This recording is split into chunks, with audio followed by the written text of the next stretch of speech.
ప్రధానంగా చంద్రబాబు నాయుడు గారు 3 పర్యాయాలు, మరొకసారి నేను 3 పర్యాయాలు అంటే 94 నుండి 2004 మధ్యలో, 14 నుంచి 19 మధ్యలో, మళ్ళీ 24 నుంచి 29 మధ్యలో ప్రజల్ని ఏ విధంగా వంచారు, ప్రజలకి అరచేతిలో వైకుంఠాన్ని ఎలా చూపించారు అని ఒకసారి చరిత్రలోకి వెళ్ళినట్లయితే 2004లో ప్రభుత్వం ఏర్పడినప్పుడు స్వర్గీయ కొణిజేటి రోషయ్య గారు ఒక మాట చెప్పారు. ఆనాటి మాజీ ముఖ్యమంత్రి, ఆనాడు ఫైనాన్స్ మినిస్టర్గా ఈ దేశ చరిత్రలో ఏ రాష్ట్ర ప్రభుత్వం కూడా, ఏ రాష్ట్ర ప్రభుత్వ ముఖ్యమంత్రి కూడా చేయనటువంటి ఒక ప్రకటన చంద్రబాబు నాయుడు గారు చేశారు.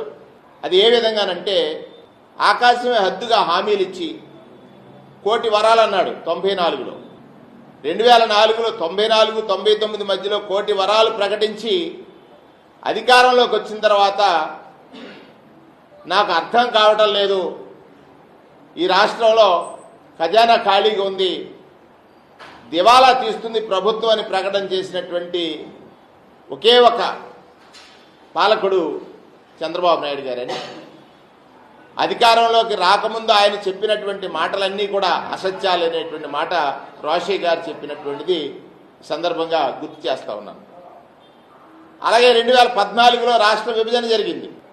ఈ రాష్ట్రం విడిపోవడానికి ప్రధాన కారకుల్లో ముఖ్యుడు కాంగ్రెస్తో అంటగాగి చీకటిలో చిదంబరం ఒప్పందంతో ఈ రాష్ట్రాన్ని విభజిస్తారా లేదా అని శాసనసభలో ప్రకటనలు చేసి ప్రజలందరూ అర్థం చేసుకోవాలి. చంద్రబాబు నాయుడు గారు విజనరీ అని ఒక మాట అంటున్నాడు. దేనికి? ఆయన ఎదుగుదలకి, ఆయన అధికారం కోసం విజనరీ, రాష్ట్ర ప్రయోజనాల కోసం కాదు. దానికి ఒక చక్కటి ఉదాహరణ ఏమిటంటే, రాష్ట్రాన్ని విభజించే సమయంలో శాసనసభలో ఒక చర్చ జరిగింది. ఆ చర్చలో కనీసం ఒక్క మాట కూడా మాట్లాడనటువంటి వ్యక్తి చంద్రబాబు నాయుడు గారు. రాష్ట్రాన్ని విభజించమని డిమాండ్ చేసి రాష్ట్ర ప్రయోజనాల గురించి కనీసం పల్లెత్తి మాట్లాడనటువంటి వ్యక్తి చంద్రబాబు నాయుడు గారు.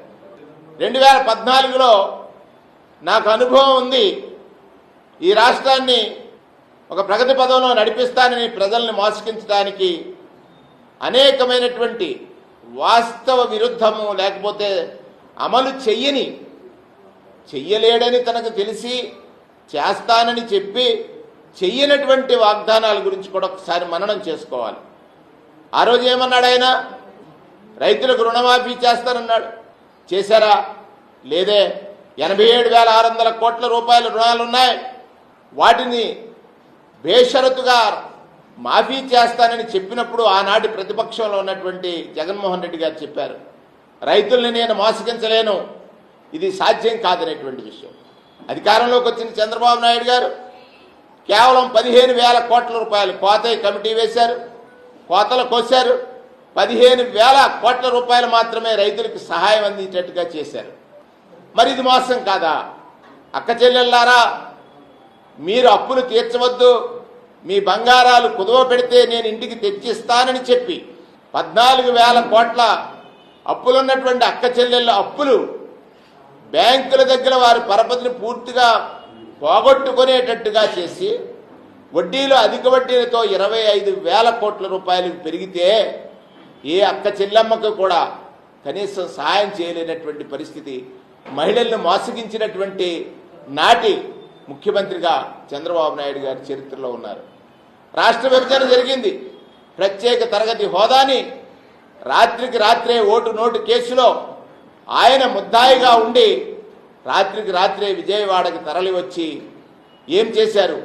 ఈ రాష్ట్రానికి ఉమ్మడి రాజధానిగా ఉన్నటువంటి హైదరాబాద్ని వారి స్వప్రయోజనాలకి తాకట్టు పెట్టి ఈ రాష్ట్ర ప్రజల్ని గాయపరిచినటువంటి విధానాన్ని కూడా మనం గుర్తు చేయాల్సినటువంటి అవసరం ఉంది.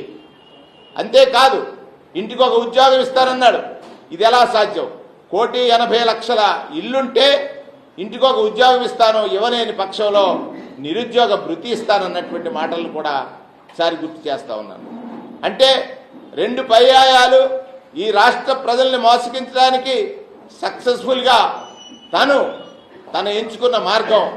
అధికారంలోకి రాకముందు ఎన్ని అబద్ధాలైనా చెప్పు, అధికారంలోకి వచ్చిన తర్వాత తాను చేయలేని పనులు పాత ప్రభుత్వం అంటే గడిచిన ప్రభుత్వాలపై నెట్టడం అనేటువంటిది చంద్రబాబు గారి నైజమని మూడవ దఫా ఇవాళ 24లో అధికారంలోకి వచ్చిన తర్వాత నిన్న ఆయన నీతి ఆయోగ్కి సంబంధించినటువంటి ఒక ప్రకటన చేసి నేను సూపర్ 6 హామీలు ఇచ్చాను, అవి అమలు చేయలేనటువంటి పరిస్థితిలో ఉన్నాను, దానికి కారణం జగన్మోహన్ రెడ్డి గారి పాలన అనేటువంటి ఒక పచ్చి అబద్ధాన్ని ఇవాళ వారు మీడియా సాక్షిగా ప్రజలకు తెలియజేస్తూ ఉంటే ప్రజలు వాస్తవం తెలుసుకోవాల్సినటువంటి అవసరం ఉంది.